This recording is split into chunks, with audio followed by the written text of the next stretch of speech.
it if I want it. Gotta make to myself a promise. I won't quit, keep going till I got it. I won't give up till I'm on top. Yo, no, I ain't the type to give up. If I do something, man, I do it till I get what I want. I turn a business out of nothing into something I love. I got a poker face, but honestly, I'm not one to bluff. I flip a switch, never miss, man, I always stay up. Don't let them see you, bitch, always have a plan to stay tough. This life ahead of you ain't easy, it was built to be rough. But that's what makes a personality, is tragedy, bruh. So keep your head on your shoulders. Now we ain't out here moving rocks, we out here moving boulders. Now we ain't getting posterized, we out here making posters, and we ain't got nothing to hide. What up, what up, what up? Welcome back to Pregaming here at Sports Money. Monday to Friday, we get going 6 p.m. every single day. Well, as long as it's Monday to Friday. Shout out to everybody coming out here, hanging out with us this afternoon. We got no hockey, but a bunch of basketball to get to. And maybe you guys, maybe you knew, maybe you heard. There was a big game last night. And all I got to say is I told everybody how to play that thing. I told you, how to play it. There's no excuse. If you didn't dump your entire bankroll on that thing and double it up overnight, I can't help you. I can't help you. I got even to the point where I was guaranteeing a friend of mine, go put your money down. If you lose, I'll pay it. That's how big it was. It was a huge win out there. Busted them Chiefs up. Crazy. I'm going to tell you, lots of trends that we looked at. The team that has a bye in the first week versus not, and the playoffs was a huge casher for us. I will be on a fair side of things here. Fair side of things. There's probably a high probability that when Patrick Mahomes put those wheels on in that first quarter, he got himself all dinged up. Got Swiss cheese head. Swiss cheese head led to him making a lot of bad decisions. Man, if you didn't take DeJean touchdown scorer, or at least the Eagles defensive touchdown scorer, you weren't listening to the damn show last week. You weren't listening to the show. Why didn't we go out there? It's funny. I was sitting around with a friend. I need Barkley. I was like, dude, if you say it one more time, I'm going to slap you. Why would you play it? And then I just had to let him know exactly why that wasn't a play. And then if you go back and you look at it, the top four player props in the Super Bowl did not cash. Man, you got to be contrarian when some of these things take place. Everybody's out there. The books are salivating right now. They said it took them all night to print the tickets out for cashing all that money that they made on those Kansas City Chiefs backers. What are you going to do? What are you going to do? I let everybody know how to play that game. I'll tell you what was impressive. Well, Jalen Hurts was impressive. You know, guy gets nothing but dogged. He's been dogged his entire career. He goes down to Bama. What's he do in Bama? Well, he gets replaced by Tua. He goes over to Oklahoma, gets himself in the Heisman credentials and the Heisman race. Gets drafted. He's battling against Tua in the NFL. Everyone says he can't throw the ball. I'll tell you what. He looked pretty damn good last night throwing that ball. Man, when he hit right off the gate with Dotson, here's a guy that a lot of people didn't know about. How about that with the first round overall draft pick by the Washington Commanders, right around, say, the time of Devonta Smith. So, yeah, A.J. Brown, I mean, we can certainly call him a number one draft pick. We look at Devonta Smith, man, that connection right into the breadbasket, receiver on him like white on rice, and he still comes in there with that big catch. And then they get Dotson on top of it. Dotson was a sneaky little sleeper. He was a sneaky sleeper. Saquon Barkley, though, phenomenal season, gets the NFL record. And he deserves it, man. He was a lot of fun to watch this year. They had to rewrite the Madden video game for what that's worth. That's how you know that guy was out there making some moves and doing some things. And I'll tell you what I learned. That dude can shotgun a beer. Holy cow. That thing was like one trip to the lip. It was like 1 second. It was done. It was crazy. Jake Elliott was on fire. Every time he got a penalty, he got it back out there. He made the second kick look even better than the first kick. It was a lot of fun. Man, I got greedy at halftime. I was like, can we get a shutout? And then, of course, no. Worthy comes out there. And Worthy, what did he get himself, 180 yards and 2 touchdowns? I mean, that wasn't a bad day for that guy. But that's usually the way you got to play those things. Tails never fails. Tails is very good. We like our tails. Never fails. Listen, the game was a lot of fun from there. So, yeah, made a bunch of cash. I'm not going to come out here and wave the old victory flag around. I talked about it for 2 full weeks. I said it right off the gate. Right off the gate, I said it. Shout out to Ramon Scott, because then Thursday night he heard it. He heard me say it. What are you doing out there? But listen, we win some, we lose some. We go on the next day. That one just happened to be a real big one. A big one. And yeah, no fear, no sweat. Threw that interception in the first quarter. Or was it the end of the first quarter? I guess it was right at the start of the second quarter, now that I think about it. Clocked myself by a smoke break. And that was a smoke break at the end of the quarter. Came back in to see the interception. I was like, what the hell? What happened? But I do think if you guys go back and watch that hit, watch the hit. It was right off the gate. Mahomes gets back. He kind of fakes off. He rolls off to the left. Then he kind of reverse rolls off to the right. And he gets the big arm swoop by the defensive end there. I think it was, I don't remember who it was. But his head goes boom. And I think that's where Swiss cheese head got involved. So, look, that was the worst that Kansas City's played. You guys have heard all about it. Yeah, big parade. Jalen Hurts out there in Disneyland. Disney World, I guess, right? Disney World today. He deserved it. And, man, doesn't it just feel like in one swoop, the world is just healing itself as a whole? I'll tell you what, Aaron Rodgers has to go back to New York or New Jersey to be told he's fired. You pack your bags, you're out of here. They would rather take a Sanders or a Dart than spend any more time dealing with Aaron Rodgers around the environment as a whole. Now, I like Tay-Tay. I like to look at Tay-Tay, personally. But you got to get excited when the entire fucking stadium's booing her out there. I mean, that's a lot of fun to see. Super Bowl halftime show. Yeah. I mean, look, I'm not a big Kendrick Lamar guy. Not like us. We've been rolling not like us since June. So, for sure. But it was okay. I guess it was okay. I mean, Serena Williams, I don't know. I kind of like, there was a lot of symbols, a lot of symbology. There's a lot of shit going on behind the scenes. I don't know. It was okay. It was okay. I just gave it okay. It's not my forte. I'll tell you, man. I don't know what happened. I don't know what the world of rap is doing these days. It's kind of gotten to a point. I get a beef. I'm cool with a beef, but it doesn't even have a beat. It's just a bunch of fucking words being spit out there, and the beat doesn't even add up. It's not even in time. It's not synced. I don't know about the halftime show, but listen, it was a big win. We slept for about an hour last night because we had to get up and crack the card open today.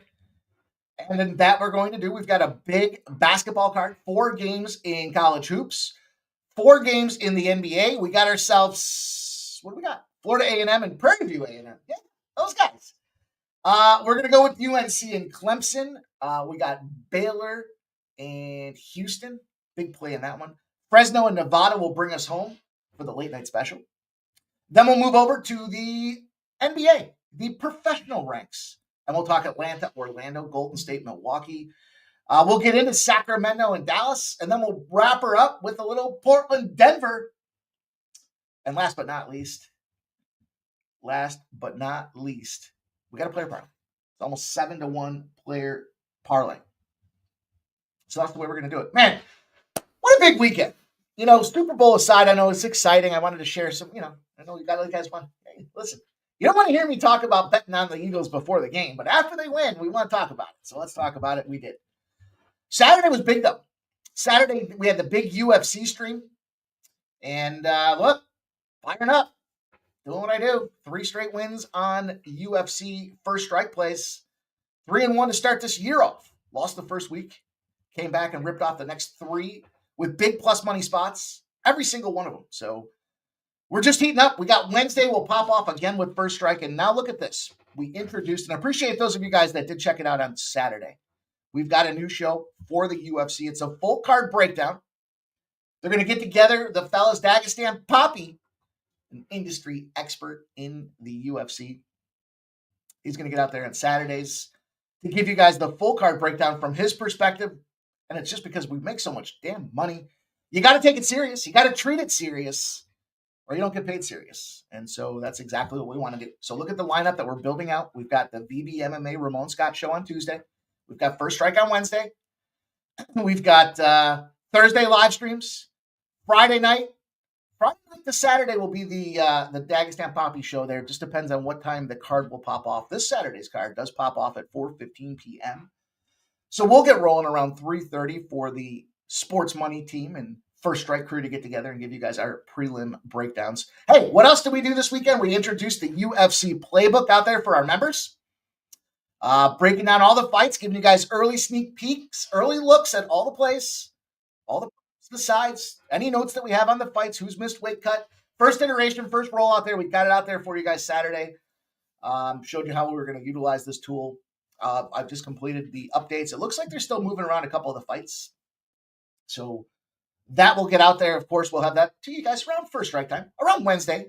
We'll have that first pass out there. And then, of course, the members, it's a Google link. So all you do is just click on it. And every time it's a dynamic document, right? So dynamic meaning it's going to change as the week goes on. It's not static. It doesn't just stay the same thing. And as the week rolls on, it doesn't mean the plays will change. It just means that we're going to continue to update that document as a working community playbook. Going to make sure that you guys get all of our updates. Anything that we see, if a guy's looking like he might have staph infection issues, like we saw with potential Strickland, those are the things that we want to make sure that we clue you guys into as well. So that was a big week. It was a big week. And how about FanDuel comes out there and announces that they got almost 20% year-over-year growth. They said at the peak, they were getting 70,000 bets put in for every minute before the Super Bowl. Huge handle, over 16.5 million bets just on the Super Bowl. And you guys know the philosophy here. I say this all the time. Anybody and everybody that wants to hear it, the way this process works is human nature. Gamblers get new to this thing. They think, hey, I can go do this. And they find out it's not that easy. Sometimes you're just not good. And so now what they do is they look at these guys that are 3-1 in their last 4 on Twitter. And they follow those guys. And then what they realize is just because they're 3-1 in their last 4 doesn't mean they're not going to be 4-4 in their 8. And the third tier, the third evolution will pop in and they'll be like, hey, we need a community like what these guys have over at Sports Money. Look at these guys all helping each other. They all come in doing their homework. They got all kinds of tools, assets, technology, and experience to help us cash winning bets. We're just seeing the tip of the iceberg. Just seeing the tip of the iceberg. So that should do it. Is there anything else I'm missing? Is there anything else I'm missing? Let's see. Oh, good. I'll tell you what. I see Barry's in the chat. Shout out to Barry. First ever Super Bowl Squares victor. Got himself the first quarter winner. 7-0. Gets himself a prize. A prize. If you guys didn't check it out, we told you guys already. We're viewer supported. Get out there, become a silver or gold member. If you do that, we want to start giving you guys more access, more information. We pay for a lot of these tools and technology. Ramon, you can hear his shit's beeping all over the place. I got a 10-pack of tools that we leverage over here as well. We want to give you guys access to that information. And for those that do take the opportunity to upgrade and support us, we want to give you more winners out there. We've been firing hot with the community Pimp Slap playbook. I don't know what we're calling that thing, but it's been rolling as well. So we're just getting into it. Sadly, only 196 days left until the NFL or until football returns. So we'll have to deal with that. But we have baseball coming up. Pitchers and catchers, they got to be reporting in like 11 days. Got to be, right? I'm not sure the exact number on that spot, but hey, I just want to make one correction. Earlier today, when Ramon and the crew were talking about the Four Nations Cup. So the Four Nations tournament, whatever they're calling it. It's going to be played in Montreal. The one point to note, it's the same rules essentially as the NHL with one exception. The overtimes will be in round robin will be 10-minute overtimes, not 5-minute overtimes. So if you're looking to bet on those games, the 4 lineups are out there, the rosters for 4 countries, Sweden, Finland, USA, and Canada. If you're looking for a future bet, speaking of future bets, since I missed that one, Josh Allen gets the MVP. We cashed that thing at 14-1. We gave that out back in October. Don't want to forget that. Of course, we've got the Nashville Predators as a little sleeper here for the NHL on this one. You got to look at Canada. You got to look at Canada for this thing. Probably going to be the 51st state. That's fine. But in the meantime, they're just loaded for bear. This first power play line is sick. It's sick. I'll tell you this. Let me see if I can find it. Where did it go? Where did it go? Of course, I can't find it. Of course, I can't find it. Basically, they got 1,000 goals and 1,000 points amongst the first unit power play line for for Team Canada. They're stacked, and their roster don't look too bad. They don't look too bad. In fact, Team Canada, Connor McDavid will center the first line with Nathan McKinnon and Sam Reinhart on the wings. Braden Point will center the second line with Mitch Marner and Brandon Heigl. Sidney Crosby's tucked down there in line number 3 with Mark Stone and Brad Marchand. And the fourth line will be Anthony Cirelli and Travis connecting on the wing with Seth Jarvis on the other wing. It's a loaded lineup. And that first line, man.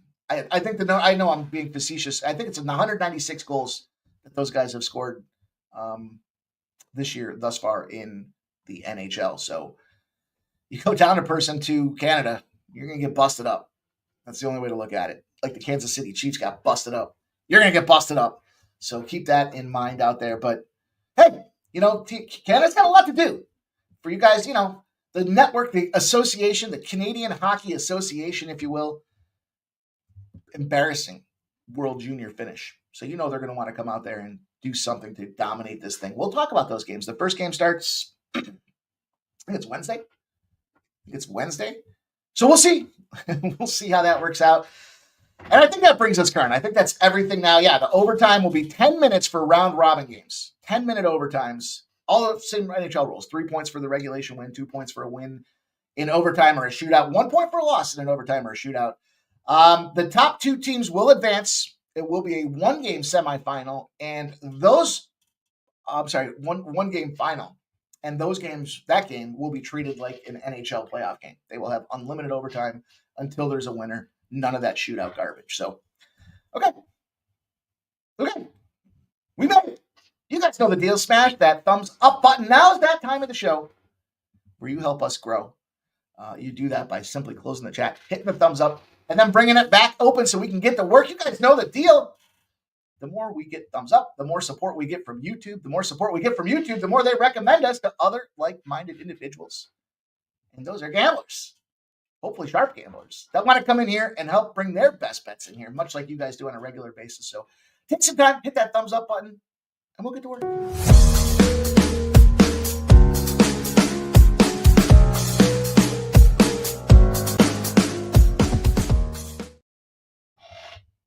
Cool. Just like that, we're underway. I just had a realization that somebody drank all my vodka last night.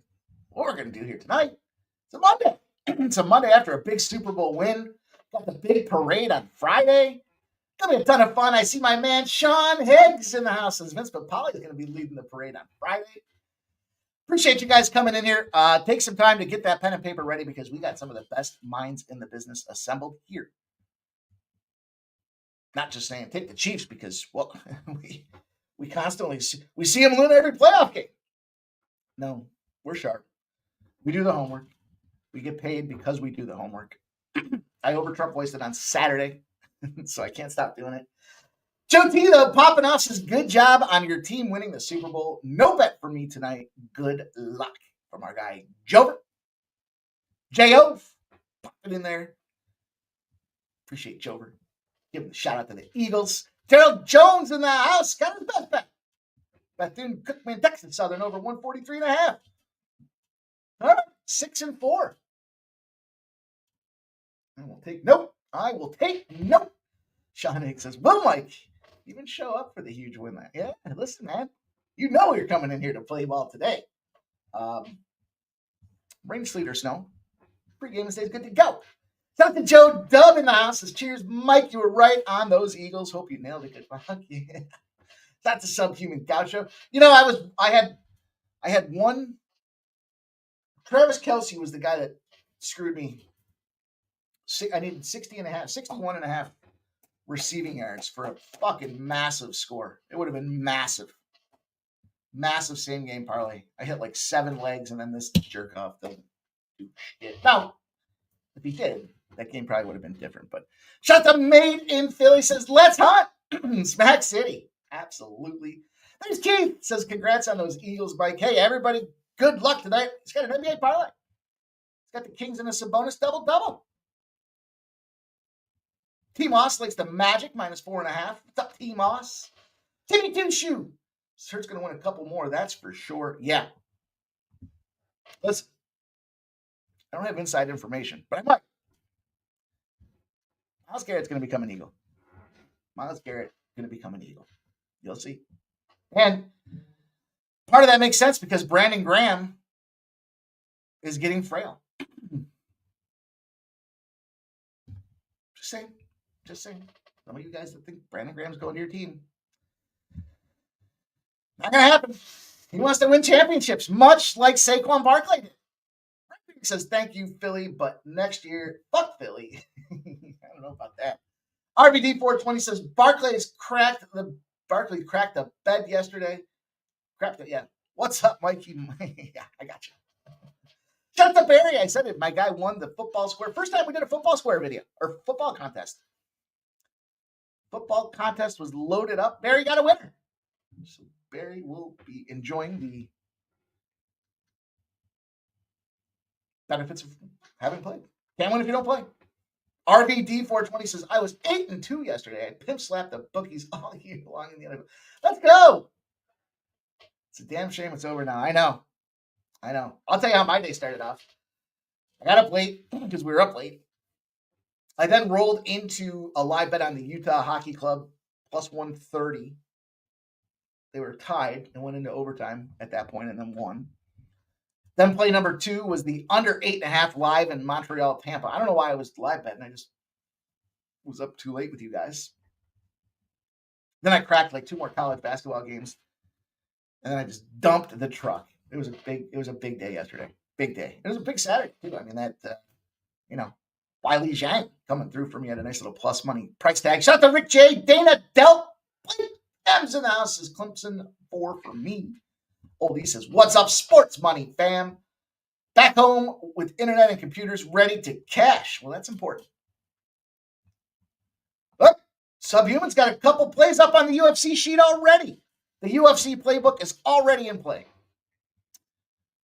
All members, bronze, silver, gold members, guys get access to this playbook here. We'll show you our props, our sides, our thinking process, our strategies, the unit count. You'll see how, maybe it's a 5-leg parlay. Maybe I'm trying to win $250,000.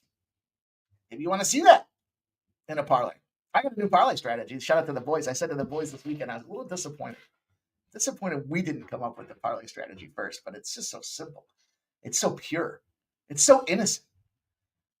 We're going to leverage that this weekend, so I can't wait to talk to you guys about that.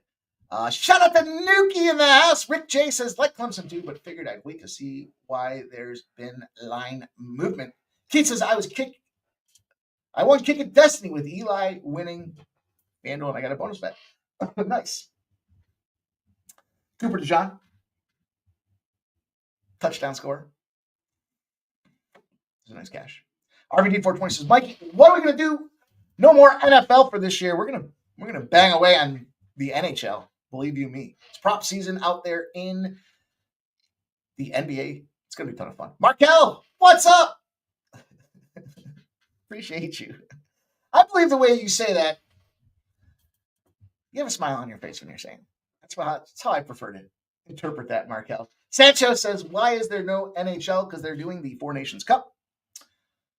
Little break. See, they weren't supposed to do the Olympics. Well, it's not that they weren't supposed to do the Olympics. They just hadn't had the Olympics approved with the NHL collective bargaining agreement.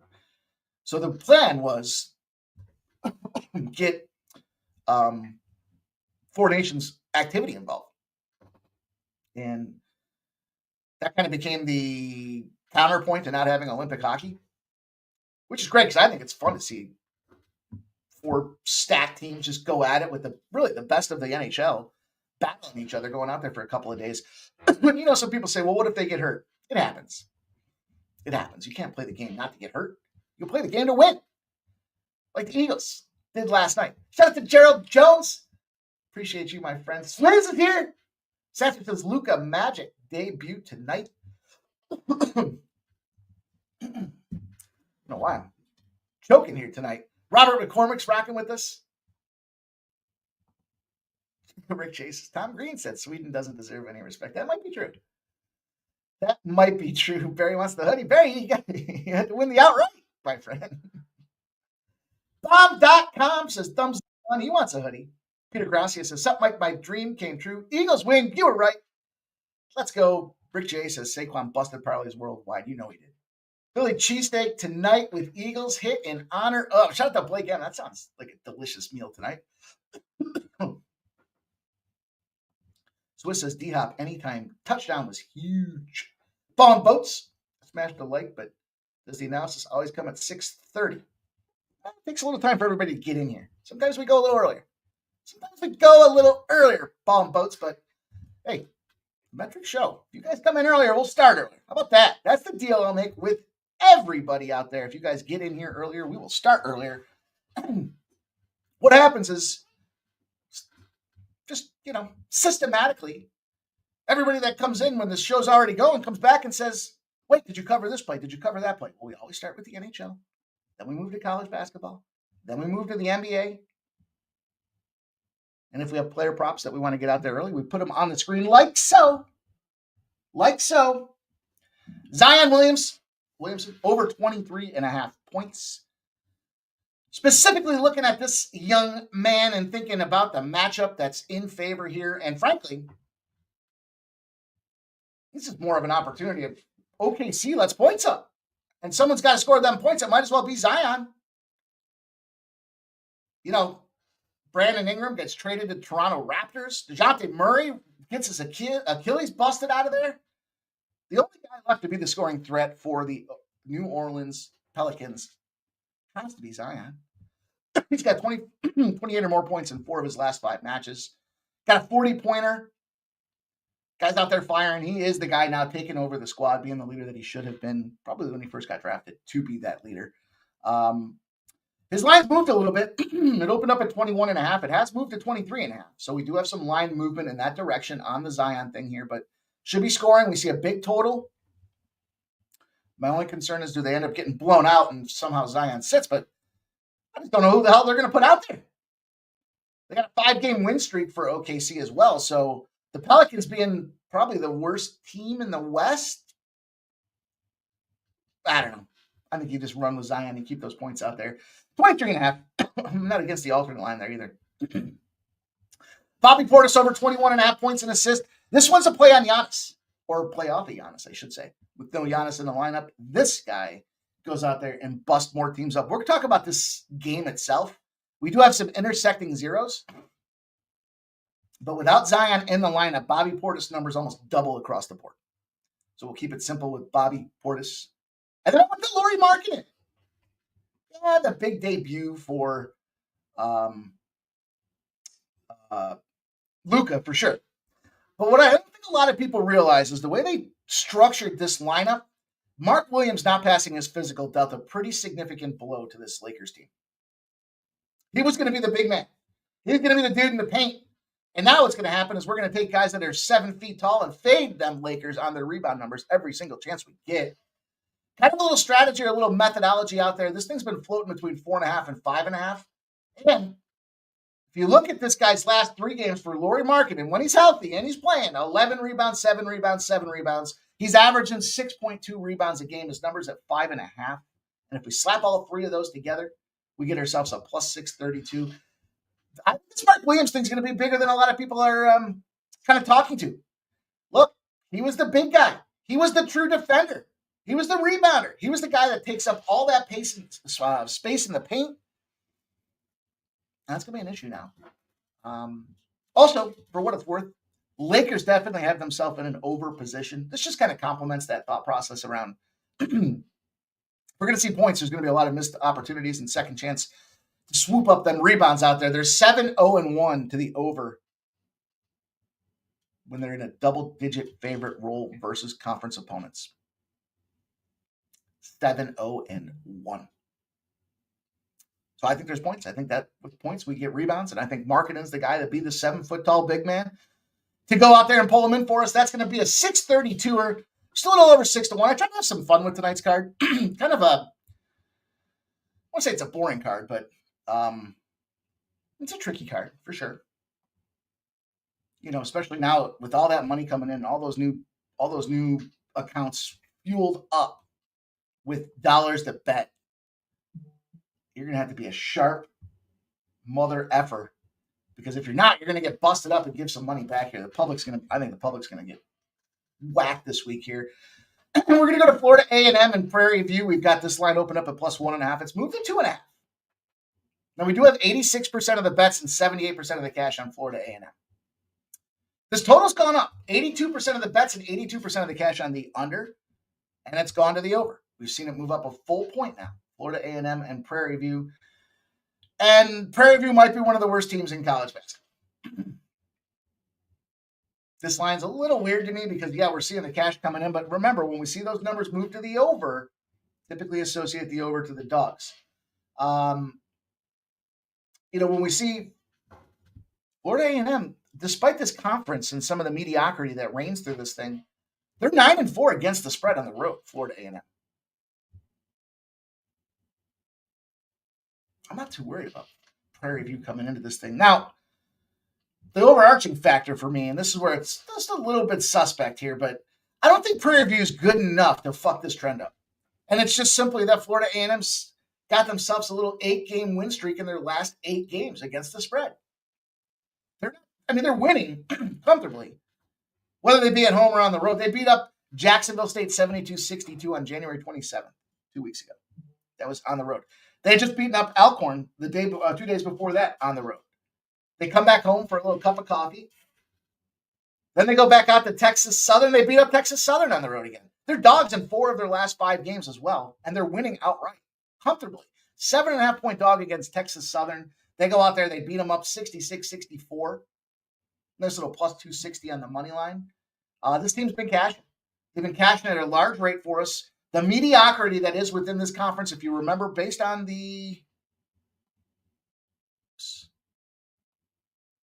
those numbers. First number's their record. Second number's their conference record. And Prairie View is struggling to figure out their identity in this conference.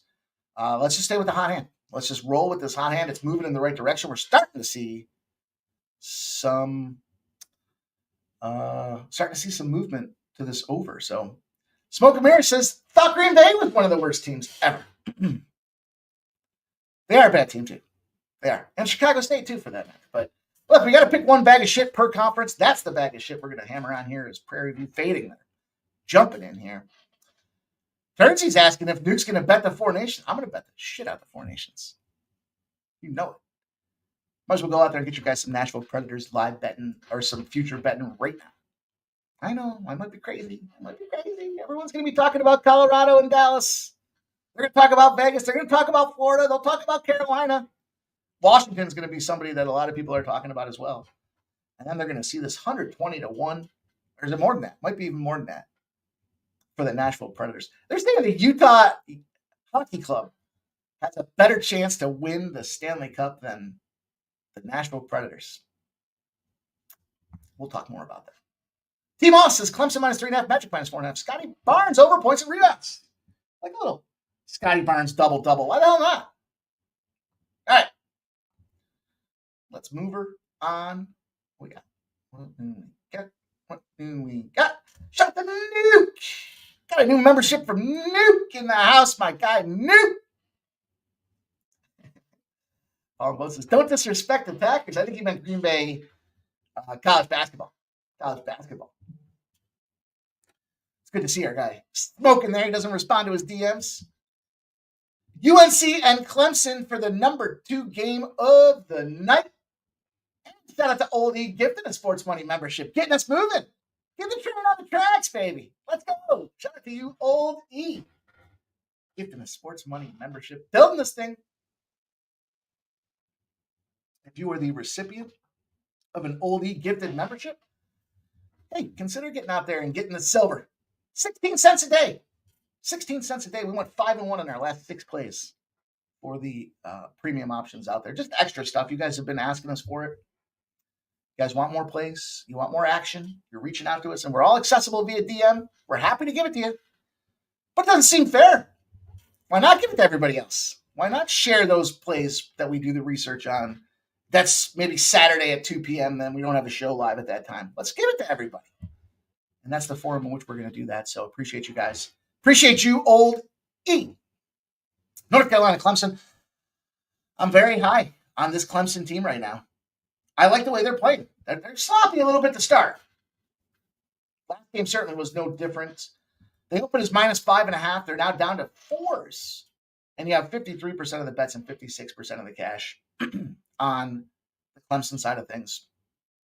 This total is dropping 145.5 down to 144.5 with 64% of the bets and 63% of the cash on the under. And yeah, I just, listen, I think it's a good under spot for sure. I can certainly get down with the point totals dropping the way that they are. I think that makes sense to me based on just what we see here is that slow pace that Clemson starts the games off with. They're just going to bleed points off the number. They are 9-6 to the over when they're at home, whereas UNC are 4-5 to the under on the road. But I Clemson in this thing here. Just 8-7 at home, 6-3 on the road. But man, they have had so they host Syracuse and they thump Syracuse. I mean, they don't cover the spread, but they thump them. They absolutely bludgeon them. They go into Virginia Tech. They win that game by 15 points, doubled up the number at Virginia Tech. Then they go at NC State. Have to go on, hang on for a comeback, 68-58 at NC State. A rival. They play them hard. NC State, the Wolfpack ain't no punks when it comes to ACC, but the ACC is a little bit of a punk conference this year. And you see that wide margin based on what we see with Clemson and what they're doing in conference. They do lose to Georgia Tech. Okay. You're going to punish them for it? You want to bust them out with the Scarlet A? I don't know. They were at home. They had Duke on deck. They had a big win. They get at home with the look-ahead spot to Duke. And now they got UNC. So when they have the big opponents, they show up to play. Not only do they show up to play, but it's really a function of UNC not showing up to play. When they're in the dog roll, they're less than 7 days rest. And they shot better than 46% as a favorite their previous game. So shooting well, marked as a favorite. Somebody knows something by making them a dog, and that something is accurate. They're 0-10 in those spots. 0-10 for UNC in those spots out there. And look, they're 5.5-point favorites against Pitt. You want to play the latter game? Clemson just beat Duke. Duke played UNC the game before. Duke loses 87-70 at Duke. And Clemson goes out there and nukes Duke. I think it's a good Clemson spot for us here. Again, I just watched the way these guys finish off these games. And, Del Jones, I think, is the big one. Their guard is questionable tonight. So that might be why this line's dropping a little bit. But I think for one game, especially at home, they can step up to the occasion. They can they can ring the bell, show their support, figure out a way to get this win. And that's what we're going to do as well. We outside Euro him. UNC boo. Bullets, it's time for the bullet. I saw the bullet class. Ternsey says he's having a great NHL season and would love to cap the Four Nations. Oh, man, that'll be fun. Let's do it. Let's talk some Four Nations, Ternsey. Okay. So we got Clemson -4.5. You guys are probably going to get a better number now than what I got on this spot, but I'm okay with it. Let me see.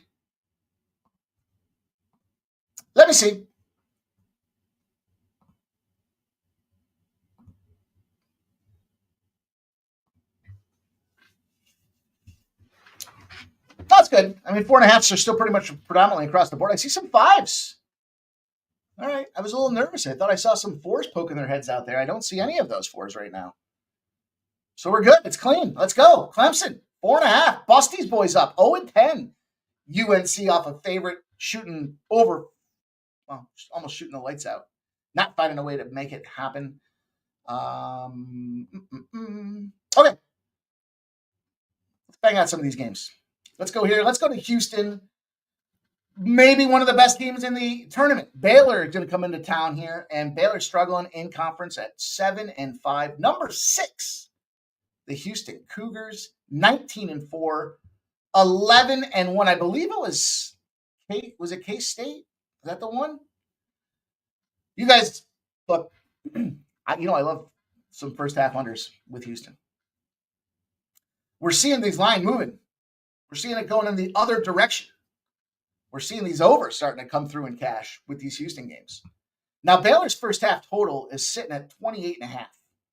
That is alarmingly low. Alarmingly low. In fact, a little scary it's so low. But I think that tells you everything you need to know.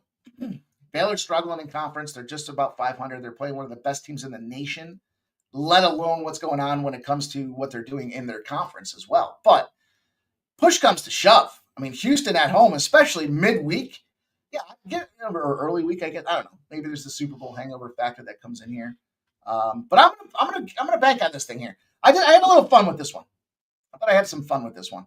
To me, it just spoke to me that, hey, let's take advantage of this first half. We're seeing these numbers start to climb over, and they're getting themselves to 61, 62s. They're starting to see some 63s. Taking the over 61.5, and this Houston first half at -4.5 popped off the page to me. And ultimately, I was looking at kind of just some of the numbers. If you look at some of the percentages out here, I realize I didn't get you guys the splits.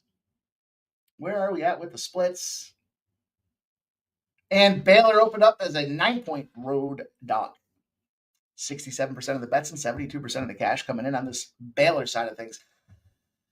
It's a lot of points. Houston could certainly be a live betting opportunity, but I think they come in here and handle Baylor. I mentioned that there's that almost 5.5 point differential when it comes to Baylor's team total in the first half. And sometimes those are play on under spots for us. But what we're seeing is this number's moving on up. So we've got 66% of the bets and 66% of the cash open at 131.5, and that's now 133. So under money, but over, I don't know if it's head fake or not, but it's over results is what it comes down to. I don't think there's any doubt that Houston comes out here and just cranks these dudes right off the gate in this thing here. We do have some intersecting zeros. And so this is kind of what led me to this Houston spot. And I'll look to live bet these guys. So my thought process with why the first half and maybe not just a full game or something like that is because I want to go for the big swing, knowing that I'll have that, if Houston goes out here and wins this thing in the first half by 10, this thing's going over that number. Baylor can certainly get their 25, and we're going to be like right in the ballpark. Baylor's 0-13 in the dog roll against a team averaging less than 51.5% shooting in a game that they were a favorite. So, team doesn't perform admirably. Baylor comes in that following game and doesn't live up to their end of the bargain. All of Baylor's night games, last 12 night games against top 10 opponents have gone over their total as well. So we got a little feather in the cap there for some points. Houston's 10-0. Here's the intersecting zero, 10-0 against the spread when they've got a total over 128.5. And they're off of a conference game that they shut their opponent down by less than 70 points. They just win. And that big total says they're the ones pushing the total. It correlates with Baylor's 28.5 in the first half, being that spot to potentially look at the under. We want to see them get about 26 points. I think Houston can get this first half. And if we don't cash this, then we can go back there and try to get this unit back as a whole by either looking at the total or the side for Houston and the over in the full game. So a little strategy when it comes to how we're going to live bet and attack this game. And the last game I got for you guys in college hoops. College hoopies. Fresno State, Nevada. Green Bay's a bad team. Prairie View's a bad team. Fresno State might be the worst team. And this is a terrible schedule spot for Fresno State. Terrible. You know, the other day we talked about that rematch. Who was it? I don't remember who the team was. But they're in a rematch spot, and it was San Jose State. And that's why we stayed off of San Jose State. San Jose State got busted up in that game. They shot over 50% the first time they played them, and they got knocked out of their building. Double-digit loss at home. Out of their own building. Then San Jose State comes in, so they shot lights out, and it wasn't good enough. Now they're going on the road, and it wasn't good enough. And this is kind of a similar situation. So this is a rematch spot for Fresno State. Nevada smoked them 77-66 in that first game. It wasn't even close. And this is one of those situations where it's that styles make the fights. We got a defensive-oriented team in Nevada that likes to control the clock. They like to keep the pace. They like to dictate the pace, and they're at home where they dictate pace better than just about anybody else. Nevada, last year I was saying, is probably one of the hardest places to play on the road. And there's a couple kind of barns that fall under that style, if you will, of the way things kind of go down here. This line opened at 14.5. It has moved to some 15.5s for Nevada. 78% of the bets and 68% of the cash are on the Fresno State side of things. And the line's moving against it. All that money, line's moving against it. Total, kind of oscillating. It's not really moving from 142. 52% of the bets and 52% of the cash are on the under, where we love to attribute the unders and the favorites. And it just kind of correlates there. I mean, on top of that, look, I mentioned the bad scheduling spot.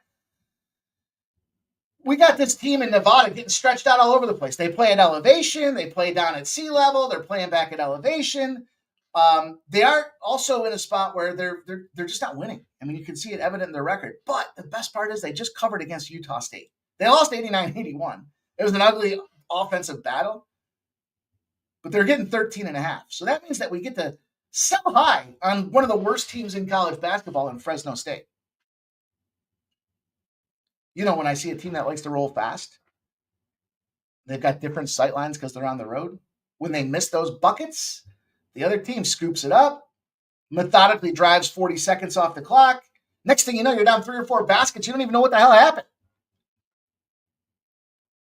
And Fresno's back. Nevada's 10-0. After a game, they had less than 9 turnovers and shot more than 45% from the field.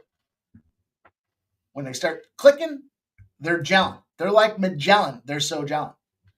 And this is the situation I think we see with Nevada. Perfect 10-0, less than 9 turnovers and shot more than 45%. And we're selling high on a shit team in Fresno State because they just covered that big spread. Granted, it was at home. They had back-to-back home games. They'll be turning to the road for the first time in a little over a week. So I expect them to get just knocked down, drag out. I think this number is telling you everything you need to know. And the public wants to come in there and say that, hey, we saw that we saw what happened. Yeah, they're 13-9-2 against the spread, but come on. Nevada? Really? They haven't had one. They played Air Force. They won that game by 9 points. That was a month ago. It was January 17th. Since then, they've only been getting curb stomped. And that shit San Jose team I just mentioned a second ago, they lost to those guys too. Why not? 94-91. It's like, they just don't play well. They're not a good team whatsoever. And again, they're going to have some issues, I think, with the tempo of this matchup here with what we see from Nevada. I'm going to lay it. It's a big number. I'm not scared of the big number. It's a big number for a reason. We have to get behind some of these spots, and this is the spot we want to get behind. 15.5 is the number I got. See what's out there. It's 11 p.m. 11 p.m. game Eastern, too. Late night special. That's a pretty strong number. I see 15.5s across the board.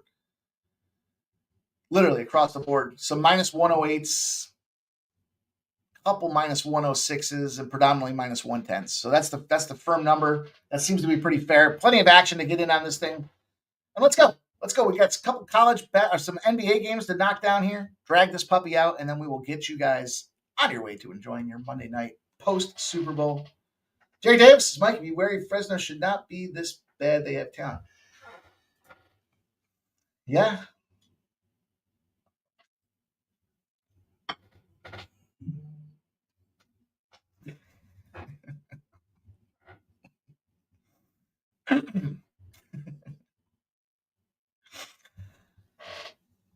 I don't know about that name.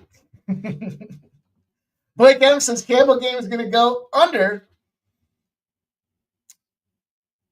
What else we got? Texas. Barry says Texas Tech scored 41 on them in the first half 2 games ago. Yeah. I think we can see some points, but I think they're just too better. If we're talking about that Houston game, they're just too much of a better squad. They're too better. They're too better to go out there and let the same thing happen again. Peter loves the late night DGen specials. We'll see. That's going to conclude our college hoops action. All right. Let's fire away. Let's fire away here. Let's keep this train rolling. So I gave you guys the player prop parlay already, the 3 legs. I'll give you my best case for why I'm in there. I like the plus money price tag on that. Those are how we got to get this bankroll moving. And when we look at this game against the Hawks, yeah, the Hawks are in a situation where they've been playing well. They're 5.5s with 86% of the bets and 85% of the cash on the Hawks. Not really moving. 27,000 tickets. 86 and 85%. Public hammering away on the Hawks. Recency bias, maybe. 120.5 on the totals, moved to 122. And we have 90% of the bets and 81% of the cash. This game's got red flags written all over, both on the Atlanta side and on the total side of things here. We know Atlanta's, I talked about them the other day. We were cashing on their overs because they're just a defense optional team. Now, Orlando, certainly to use the term underwhelming, okay. Last year they were strong. They were 12 games over 500 at this point, almost this point of the season. But they're back home. And that's where they make some noise. Albeit they're 15 and 10 now against the spread at home. When they're in the favorite role, they're 17 and 13. Whoops. Did I screw that up? No, I didn't screw that up. Nope. We're good. Let me look at this total, though. And the Magic have been playing some defense. And so when I talk about the total being the red flag, when you see this thing where we got a team that's been getting, look at the last number of Hawks games, 242.5, 236, 243.5, 238, 239. Well, when they're in the 240 ranges, we just bang those things over. Highest games on the board, we're going to go with the overs, and that's what's been cashing. But when they start nipping and tucking into this little line here at around 238, 239, now we're seeing 232s. Well, those are going under. And they have won 3 of their last 4 games. Now, with all due respect, they beat that Milwaukee team, okay, 115-110. We were on them. They go out there, they play the Wizards. They win 125-111. So you bloated your number because you were laying at 7, you covered by 14. And we always want to try to find those spot situations where we can buy low, sell high. You hear me say it all the time. Those are what we're looking for. Here's what we got with the Magic. They're playing the Spurs. They win 112-111. They don't cover. In fact, they've only covered 1 of their last 5 games. And yet, here they are, opening up at home where they play well, they play defensive ball, and they come into this thing as a favorite. Signs that we want to look for. We also have some intersecting zeros. We love our intersecting zeros. Atlanta's 0-12 road dog when they're playing a team that has rest after a road win. It's not just that they're losing those games. They're losing them by almost 15 points a game. Atlanta. They stink. They still stink. I don't care if they went 3-1 in their last 4 or whatever. Orlando's 7-0 when they're the home favorite of less than a 7 after back-to-back non-covers. That is the ultimate buy low situation. Back-to-back non-covers. And then guess what? The books, because they play defense, the books don't know how to react. And so what happens is we see an Orlando team that's covering these things by a margin of 20 points. I'm taking them. I'm going with the Magic. I almost wanted to double dip with the under, but I'm going to get greedy. We got some player props out there. I already got a couple double dippers, so I thought it was just a simple I say simple, but I thought it was a straightforward play to jump in here, take some Orlando Magic. I got the 5.5. I got the minus 108, so I got a little couple cent price tag, couple cents in my pocket, couple pennies in my pocket. What do you guys have to say? Nicholas Handy says Trae Young is playing. Thugs is out. I guess I should have talked to you guys about that, right? I guess I should have talked about that. Let me circle back to it.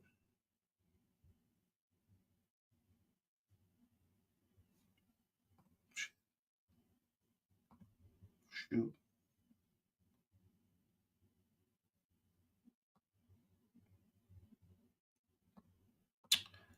Hang on. There were some stupid lines tonight. Something was just changing across the board here. I was just looking at it, trying to make sure I don't step into a pile of Kansas City Chiefs. Okay. Away we go. All right. Yeah. Sorry about that. Not giving you guys the lineup update there. Let's see what we have. Updates. Clint Capella is going to be out still. Yeah, it looks like everything's reasonably good to go for this Hawks team, and Wagner and Suggs are the guys that are out on the Magic side of things. So it'll be interesting to see what Suggs does. He hasn't been updated from an injury perspective since last Thursday. Monday now, right? So the dude's just been sitting on his ass for 4 days. I don't know if that means it's a big injury. I don't know, but I certainly would feel better with, it's not Franz Wagner that's out for the Magic. It's Moritz. So that's certainly a little bit of a difference there between those two guys. I've been inclined to think the Celtics smashed tonight, Nasty Nate. I know it's bad spot. It's like that 0-32 situation for him, but man. When I look at some trends, you guys, one of the things, like a lot of people can talk about trends. I try not, that's why intersecting zeros are so important.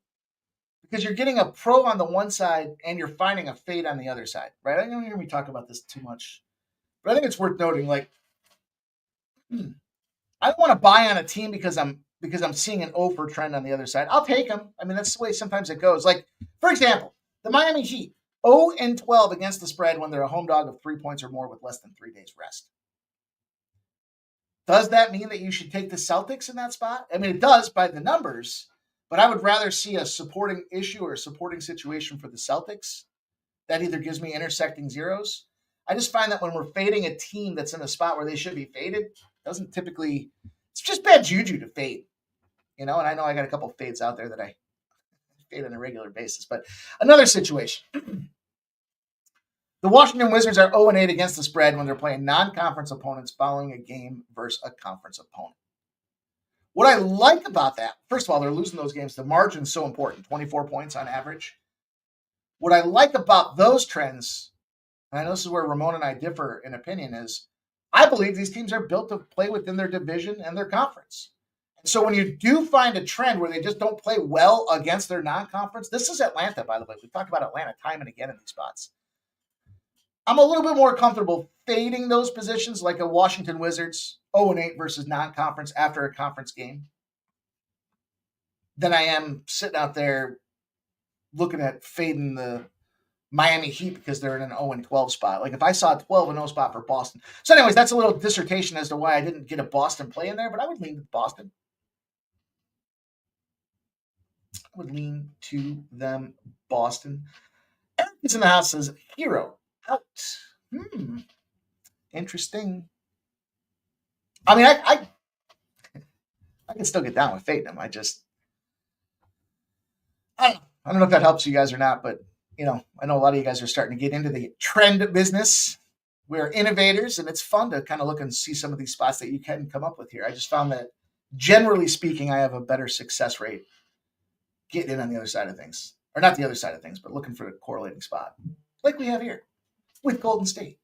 As we look at these numbers, Golden State, the Bucks. We talked earlier at the player prop set about the Giannis deal, and specifically what Bobby Portis does when Giannis is out. So there's that player prop again for anybody that missed it. I want to make sure you guys try to get paid.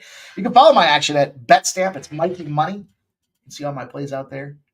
Track the record along with us. Win, lose, or draw. Got to smack the bookie with the paw. I don't know. I got to figure that one out. Okay, here's what we do look for, though. Sharp, respected, better analysis coming through here, and you can see it. It's validated. You got 20,593 ticket count. We had a -5.5 that's gone up to 7s now.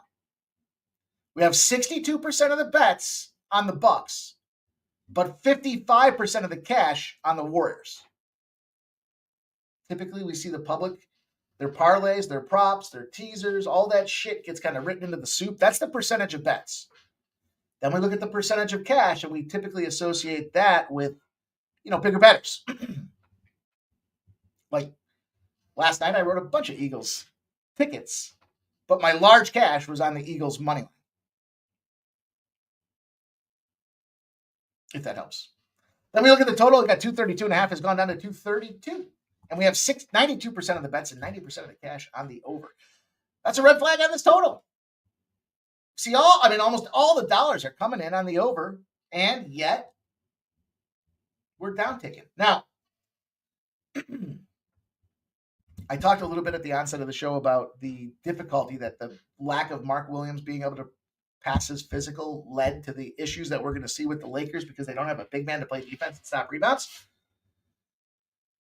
This Golden State team, they had that Lakers game. That was what, Thursday? I think that was Thursday before dudes are coming in and everything else. With losing Schroeder and losing Wiggins, they got to figure out who's going to be the guy that's toting the rock. Who's going to be the guy that's facilitating and passing and getting the assists going for the team out there? Is it going to be Draymond? Does Draymond have to transform his role a little bit? Draymond seems like he's a hardhead, so I don't know if he's going to be trained. My point is, we took that L against those Lakers with a team that didn't have an identity. Now, they did bounce back. It's the Bulls, but they busted the Bulls up. 21-point victory 2 days ago. This will be their fourth game on the road after a decent little homestand. The Bucks just took down the Sixers. They were 3.5-point dogs to the Sixers. They won by 8.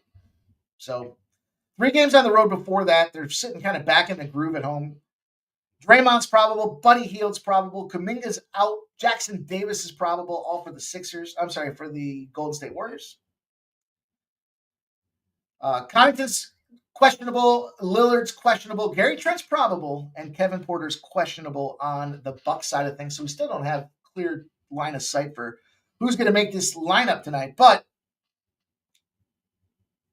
I'm good with it. I'm going to get in there. I'm going to take this Golden State. So this is what I mentioned. I love the intersecting zeros. You guys have heard me talk about it.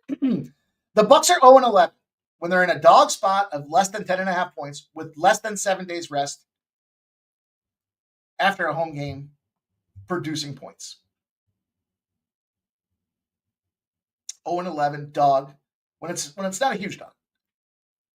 When it's not a huge dog, I don't know why the huge dog other than the huge dog might just mean there's like some significant player injury news maybe. On the flip side of things, Golden State's 11-0 when the spread is less than 18.5 points after a double-digit win when they were down by more than 3 at halftime. They're covering those games by a margin of 15.5 points a spot. Teams tend to finish. They start the way they finished. Golden State didn't quit. They battled back against that Bulls team, and that's where I talk about that light switch moment. They figured out what that rhythm is going to have to look like, and when they were down and push came to shove, they battled back. They busted the Bulls up, and in a follow-up game after that, they're 11-0. So we want to buy on a team like that because I think they did get that light switch. They flipped it. They know who's doing what out there now. And I think it's good enough for them to get us the W.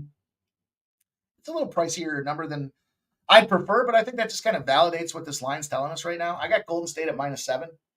We'll intersect these zeros. I don't mind fading the Bucks trend because I'm buying the Golden State trend, and it's not saying Golden State's opponents are 0-11. It's Golden State being in a buy-on position. That's what we very much want to be careful of, that we get those teams that are buy-on positions.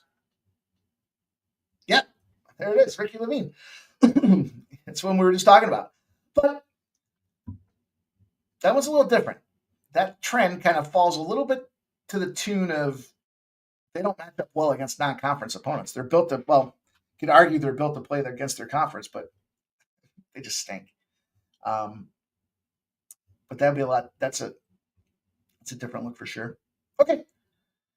That's a different look for sure. Golden State going to bring us in here. What do we got next? 2 more games for you guys in the association. Keep her simple. Keep her short and sweet. We're going to look at the Sacramento Kings +1s. haven't really moved. 70% of the bets and 64% of the cash have taken the Dallas Mavericks. 234.5 has gone to 237.5. 79% of the bets, 74% of the cash are on the over. I don't know what we're going to see. I mean, shit. Irving, Thompson, sure.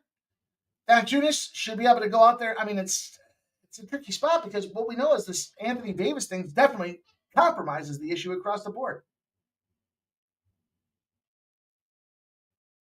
Either way, this to me is just a fade of Dallas right now. I don't think their chemistry's right, personally. I think that they got some issues going on. Ownership's trying to move in different directions. They're not trying to pay these dudes. I don't think it sends a unified front across the locker room that we believe in you dudes. And this is just really just kind of, we talked about the art and the science before. Yeah, I see Dallas comes off of back-to-back wins. That big blow, though, with Anthony Davis, starts off looking great, gets hurt. The Dallas Mavericks do go into Boston. They nuke Boston. And they play Houston at home. They do beat Houston. So they got back-to-back wins. More impressive, they've covered their last 3 in a row with the Dallas Mavericks. And Sacramento, look, I said this before, Sacramento at home is a spot that I don't want to be involved with these guys. They're 8-16-3 at home. They're 8-16-3 at home. They're 26-26 on the season. That means they're winning games on the road. I think they can come out here and start with some pace. I think that after getting, they lost to that Pelicans team, but they didn't cover, but they won. Right? So they win the game. That was at home. It's kind of like that little vote of confidence you need that, hey, we're moving in the right direction. Yeah, they lost to Portland before that, 108-102. But I just don't know how Dallas is going to settle in to this new look lineup and this offense. When I'm buying in on my, kind of strategy or theory that there's a little bit of angst across the squad, and you can't fucking guy on a max contract and expect everyone to feel good. No, yeah, you can argue about taking the beers out of his hand when he was celebrating because they're not happy with his weight cuts and things like that. But he's not a UFC fighter. He's a fucking basketball player. If Zion can come in this thing playing at 500 pounds, then you got to let Luka do what Luka wants to do. And you got to imagine a superstar like Luka. There had to be some, I don't know. I think that's going to be one that's going to be tough for Dallas to explain. Maybe this will look like a good move down the road and they'll be comfortable and happy with what they did. I'm just going to take the Sacramento Kings in the first half. My concern is Sacramento hits the bed in the second half. They get up early, then they get tired, and Connaughton will now play. He is available. So we are at that witching hour for lineups. We got one last play for the NBA tonight, and then we'll get you guys shut her down. Go enjoy your Monday evenings here. The Blazers and the Nuggets. Oh, my goodness. We had this intersecting worlds collide. We've been cashing like crazy with the Trailblazers. Cashing and cashing and cashing. This line went from 8 to 9. I think we might have been like on that first step. We might have missed the first game of the Trailblazers coming back. And then I talk about those divisional trends like we talked about with the Wizards. Portland kept falling into that situation against the East. It was Miami. It was Orlando. It was Wizards. I mean, yeah, some shit teams, but hey, they go from +8 to +9. 50% of the bets on the Nuggets. 72% of the cash on the Nuggets. 232.5 dropped to 229.5. We have 90% of the bets and 79% of the cash on the over. Blazers, yeah.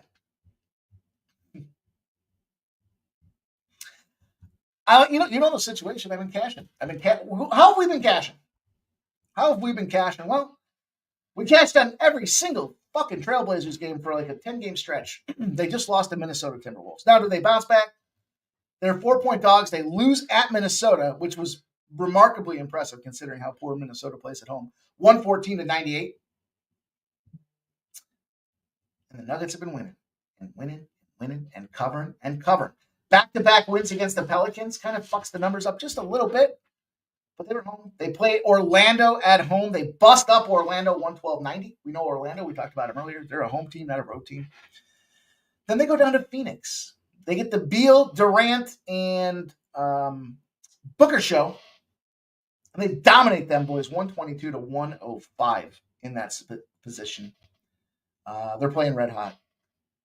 Not only are they playing red hot, but Our starting three. There he is. He's back in this thing. You want to get aggressive? Put the 9 back out there for Denver. I turned this into a plus 151. I got 16.5 points. Remember when we started taking Christian Braun?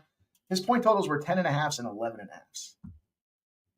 He's now getting up there to 16.5. Blazers, yeah, we get it. We just talked about their situation and what's going on out there. But, Denver's starting to play better at home. They're 17-8 at home as well. So rather than trying to have to see him go out there and double-digit these guys and lose that potential backdoor,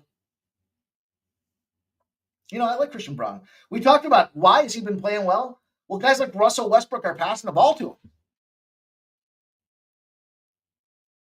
Now, at the end of the day, he's averaging the minutes. 36 minutes in his last 5 of 6. 23 points or more in 2 of those matches. So 20 plus was that big spot that we were taking at like plus 280s and 380s and shit like that. But hey, we'll take the 16.5.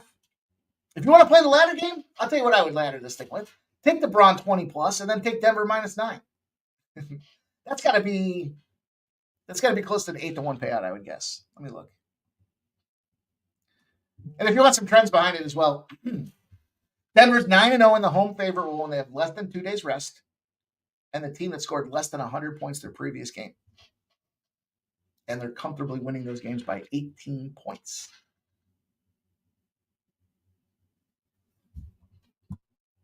I like that buy on spot because that's not fading a team that's, what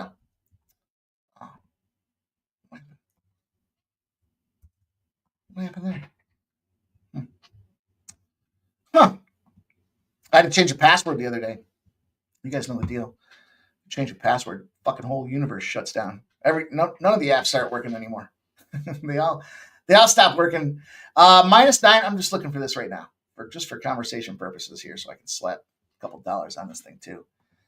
Christian Braun has been the dude. Look at this, 20 plus points is plus 225 right now on DraftKings. I guess it's not as high as I thought it would pay. -9.5 and 20 plus is plus 445. 18 plus is plus 310.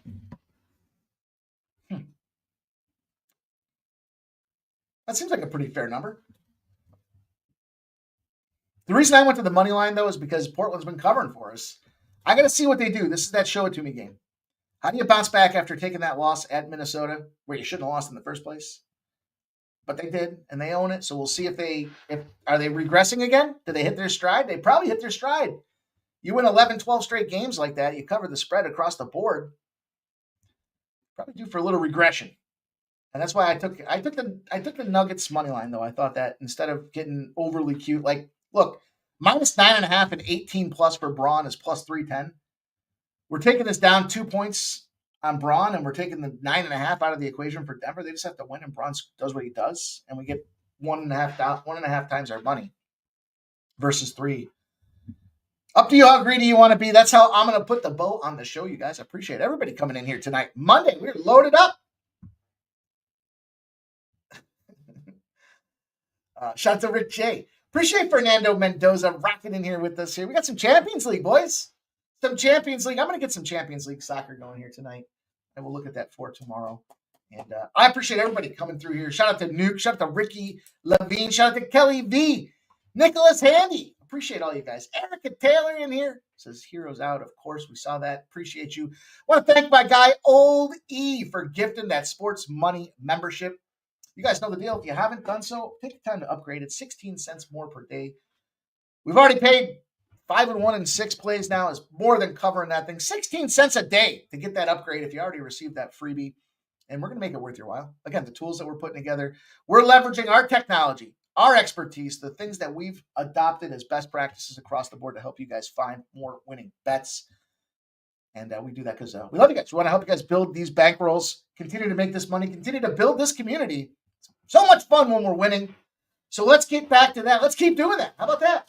Let's get this cash in our pockets tonight, guys. Good luck with all your bets. And I'll see you back here tomorrow, 6 p.m. for pre-gaming. Hey, get in early, we'll start early. You get in early, we'll start early. That's my promise to you guys. But I do appreciate all you guys rocking, and good luck tonight with that action. On behalf of the Sports Money team, we'll see you guys real soon. Check out Ramon's